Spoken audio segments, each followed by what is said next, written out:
Welcome to today's Time for All Ages. My name is Pat Woods, the Director of Religious Education at Abraham Lincoln Unitarian Universalist Congregation in Springfield. Jeez. I know it's a big mouthful, isn't it? I'm not here in the camera because I'd like to introduce you to two of my dearest friends. One of them is my cousin, Karen McClure. She is on the right of your screen in the Illinois volleyball shirt. And then my dear friend Stephanie Hobrock, who is on the left of your screen with the Lake shirt.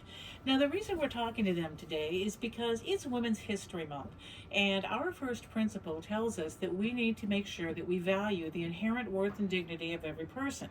And one thing I can tell you is it hasn't always been that way in women's sports. So I'd like to turn it over to you folks. So could you tell us a little bit about what sports for women was like when you were in school, grade school, middle school, and high school? Simply put, there were none, unless you were fortunate enough to have someone form some type of team or something in the summer.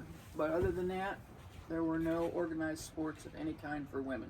We had Sorry. we had no organized sports at all.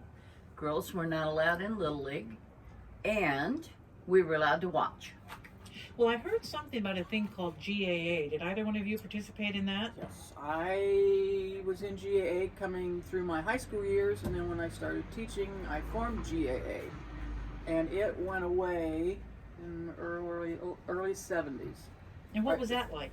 GAA, all they allowed you to do was have play days. You met after school within your group, your own school, and had basically intramural sports. If you invited other schools to play, to come to a play day, you could do that. However, you had to split the kids up. In other words, I couldn't invite school A to come and play, and if they did, then we had to mix them all up so that you were not representing a school.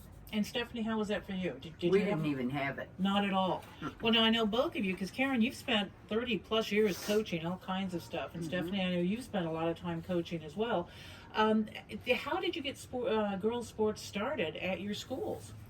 I was fortunate because Title IX was in existence by then. 72 was when Title IX came in, I believe.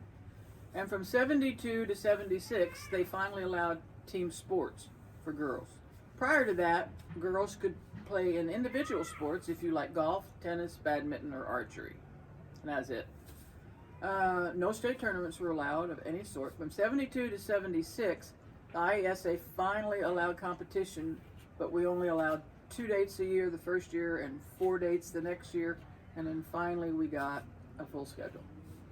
And we got to play, I believe 76 was the first regional that we had.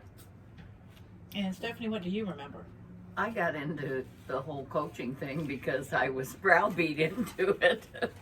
And then I coached T-ball in Little League for a while. So I was really lucky because I started high school in 1976, so I was able to take advantage of all the things that came about during that time. How have things changed, and what still needs to be changed as far as girls' sports?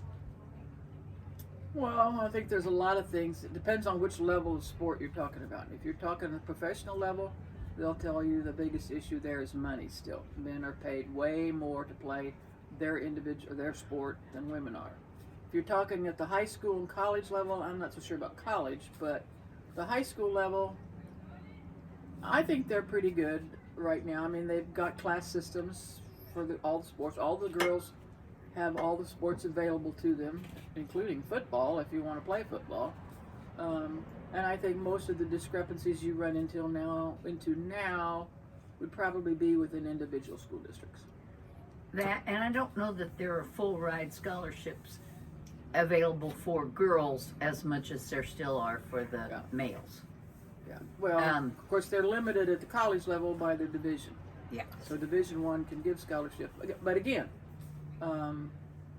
some colleges had to drop sports in order to equalize men's sports and girls, and they've had to do that at the junior high and high school level as well. You have to have the same number, and some schools have adjusted to that and done that. I was fortunate when I started at Virginia. I had a bunch of girls who wanted to play, and I said, fine, let's do it. We set up a schedule, didn't ask permission, we just did it. They were so successful at it, I think the Board of Education was afraid to say anything. But theoretically, I never asked permission or got approval from a Board of Education to start that. We just did it.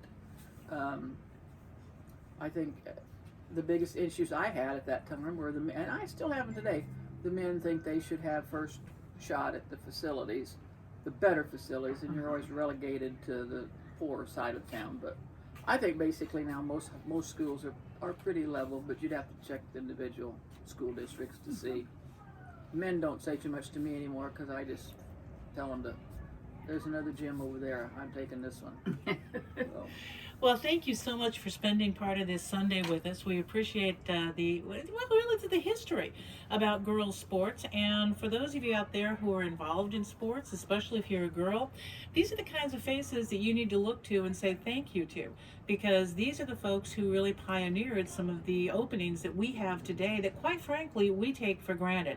So take care out there. If you're involved in sports, keep it up. If you're not involved in sports, by golly, get involved. And thank you so much for spending your time with us. See you next week. Bye-bye.